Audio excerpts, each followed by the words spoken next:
টানা বর্ষণে খাগড়াছড়ির নদ নদীর পানি বৃদ্ধি পাচ্ছে, পাশাপাশি বাড়ছে পাহাড় ধসের শঙ্কা। পাহাড়ের পাদদেশে বসবাসকারীদের নিরাপদ আশ্রয়ে যেতে মাইকিং চলছে। ইতিমধ্যে প্রশাসন সহস্রাধিক মানুষকে আশ্রয়কেন্দ্রে সরিয়ে নিয়েছে। টানা বর্ষণে জেলার বিভিন্ন স্থানে ছোটখাটো পাহাড় ধসের খবর পাওয়া গেছে।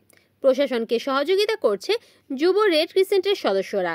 খাগড়াছড়ি জেলা প্রশাসক ABM ইফতেখারুল ইসলাম খন্দকার জানান, জেলায় শতাধিক আশ্রয়কেন্দ্র খোলা হয়েছে, সতর্ক করে মাইকিং করা হচ্ছে।